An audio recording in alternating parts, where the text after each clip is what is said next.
দেখুন বন্ধুরা, 2 in 1 রসগোল্লা কত সহজে বানানো হয়ে যায়। সামান্য খরচ করলেই একদম হয়ে যাবে, বেশি লাগে না কিছু। একটু দুধ আর একটু চিনি, দারুণ খেতে হয়। যাকেই দেবেন সে এই মিষ্টিটা দেখলে সব মিষ্টি খাওয়া ভুলে যাবে, যত দেবেন আরও চাইবে। কতটা নরম হয়েছে দেখুন, একদম স্পঞ্জি রসগোল্লা।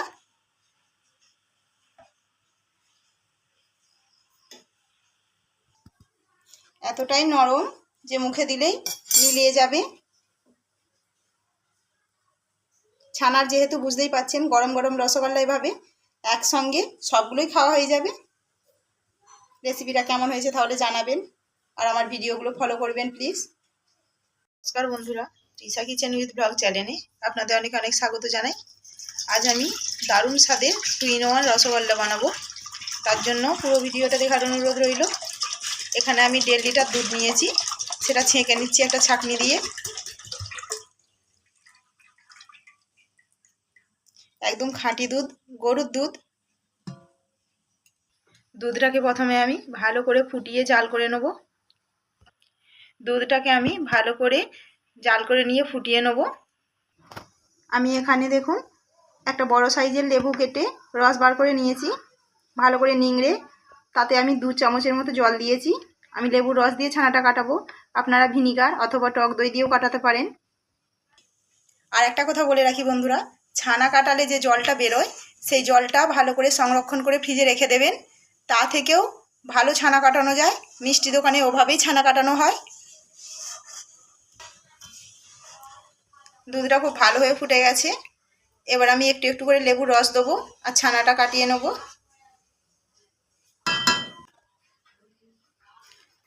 যদি ফ্রিজের দুধ হয় তাহলে 1 ঘন্টা থেকে 1.5 ঘন্টা বার করে রাখবেন।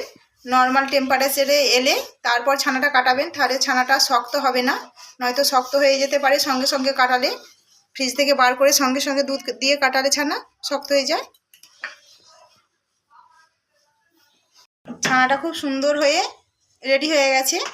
জল ছেড়ে দিয়েছি, আলাদা হয়ে গেছে জলটা, দেখুন হালকা সবুজ। এবার আমি ছেঁকে নেবো। আমি একটা ছাঁকনি নিয়েছি। এই যে ছানার জলটা, এটাই সংরক্ষণ করে রেখে দেবো পরবর্তীকালে ছানা কাটানোর জন্য। আমি ঠান্ডা জল দিয়ে একটু ছানাটা ধুয়ে নেব। লেবু রস দিয়ে কাটিছি যাতে টকচা না লাগে।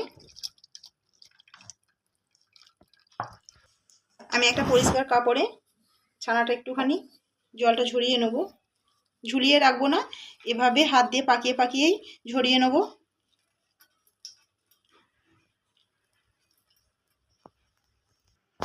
আমি এক্সট্রা জলটা ঝরিয়ে নিয়েছি। এবার ছানাটা আমি এই থালার মধ্যে নিয়ে নেব।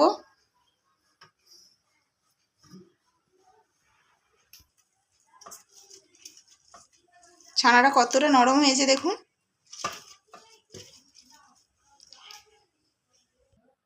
আমি প্রথমে ছানাটাকে একটু মেখে নেব, কিছু দেবো না, এমনিই মাখবো।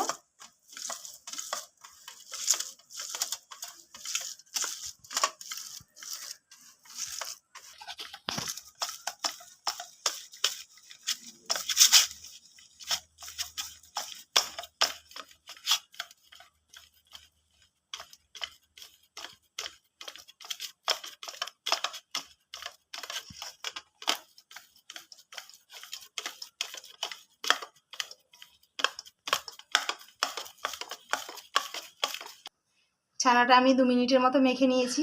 এরপরে এতে কিছু উপকরণ দেবো। 1 চামচ ময়দা,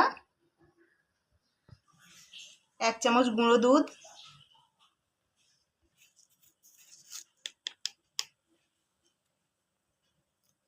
1 চামচ গুঁড়ো চিনি, 1 চামচ সুজি,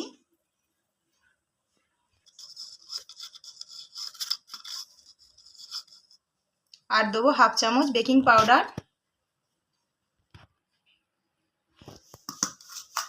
আবারও হাত দিয়ে আমি সব কিছু ভালো করে মাখতে থাকবো।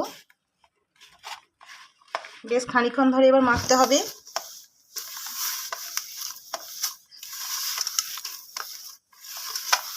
মেখে মেখে ছানাটা একদম মসৃণ করে নেব। আমি যেভাবে রসগোল্লাটা বানাতে চলেছি ঠিক একইভাবে আমার রেসিপিটা ফলো করে বানাবেন। যারা রসগোল্লা বানাতে পারেন না তারা অনায়াসে বানিয়ে ফেলবেন, একদম 100% গ্যারান্টি। ছানাটা মাখতে মাখতে কতটা সফট হয়ে গেছে দেখুন। আরও খানিকক্ষণ মেখে নেব। আমি মোট 8 থেকে 10 মিনিটের মতো ছানাটা এভাবে ঠেসে ঠেসে মেখে নিচ্ছি। ছানাটা যত ভালো মাখা হবে রসগোল্লাগুলো ঠিক অতটাই ভালো হবে।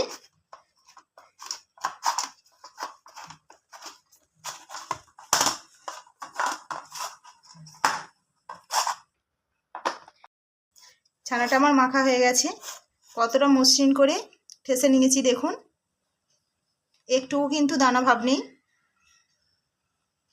ঠিক এই রকমই একটা ডো বানিয়ে নিতে হবে ছানা মেখে মেখে।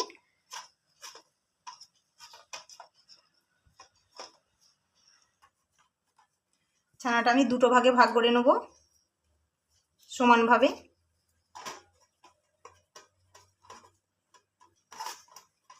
এটা আমি আলাদা রেখে দেবো। এখানে আমি পিঙ্ক কালারের ফুড কালার নিয়েছি, এই ডোটার মধ্যে দিয়ে দেবো।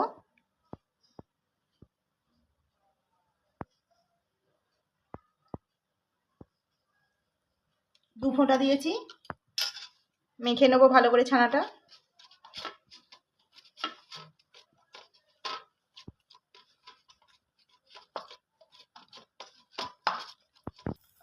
রংটা খুব ভালো করে মিশিয়ে নিতে হবে যাতে এক জায়গাতে রয়ে না যায়।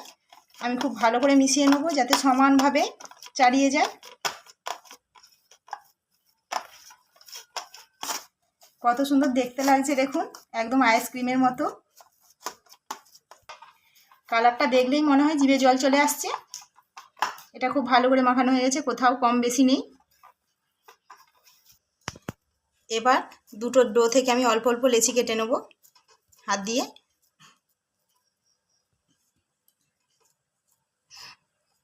সমান সমান নিতে হবে, গোল করে নেব।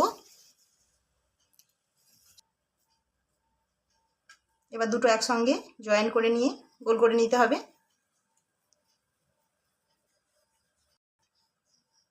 একটা রেডি হয়ে গেছে দেখুন, রসগোল্লা 2 in 1।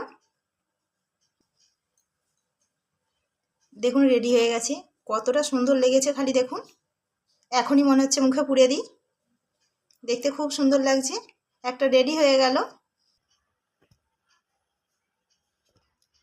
আরও একটা বানিয়ে দেখাচ্ছি। আমি যেভাবে বানাচ্ছি একইভাবে বানাবেন।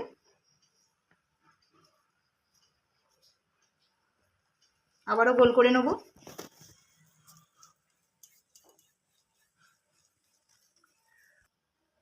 আরও একটা রেডি হয়ে গেছে, একইভাবে সবগুলো বানিয়ে নেব। দেখুন বন্ধুরা, সব রেডি হয়ে গেছে।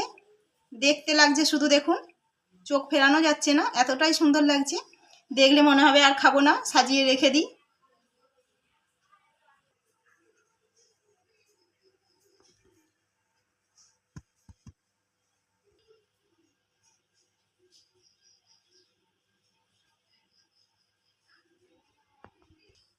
এখানে আমি 1 বাটি চিনি নিয়েছি, বাটি মেপেই নেওয়াটা ভালো, নিলে ভালো হয়। দিয়ে দেবো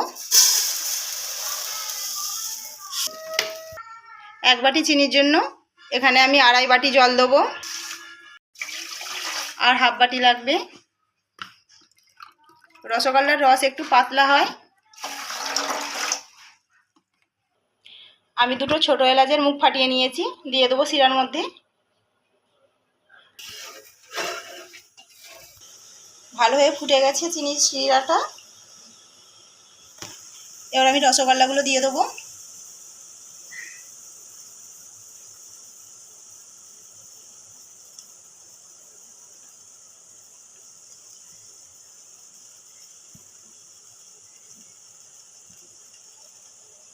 রসগোল্লাগুলো দিয়ে হাই হিটে আমি 5 মিনিট ফুটিয়ে নেব। গ্যাসের ফ্লেমটা হাই হিটে করে 5 মিনিটের জন্য আমি এভাবে ঢাকা দিয়ে রেঁধে নেব। দেখুন বন্ধুরা, 5 মিনিট হয়ে গেছে ঢাকা দিয়েছিলাম। ঢাকাটা খুলে একবার দেখে নেব, কতটা বড় বড় হয়ে গেছে খালি দেখুন। এভাবে আমি আঁচটা মিডিয়ামে রেখে এবার আরও 3 মিনিট এভাবে ফুটিয়ে নেব। আঁচটা এতক্ষণ হাইয়ে ছিল, 5 মিনিট হাইয়ে, এবার মিডিয়াম আছে 3 মিনিট। আবারও ঢাকা দিয়ে দেবো। একবার ঢাকনাটা খুলে নেব। আমি এভাবে কড়ার দুটো হ্যান্ডেল নিয়ে এভাবে ঝাঁকিয়ে নেবো একটু।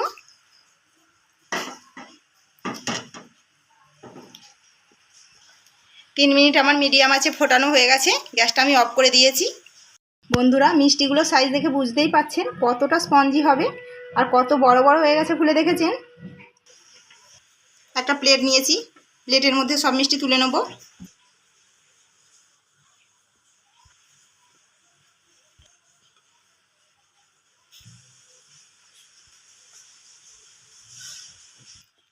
দেখুন বন্ধুরা, দেখতে কতটা ভালো লেগেছে। কেমন হয়েছে রেসিপিটা অবশ্যই কমেন্ট করতে ভুলবেন না। ভালো লাগলে একটা লাইক দিয়ে দেবেন। আর নতুন বন্ধুদের অনুরোধ রইল, চ্যানেলটিকে প্লিজ সাবস্ক্রাইব করবেন আরও নতুন নতুন ভিডিও পেতে। ধন্যবাদ।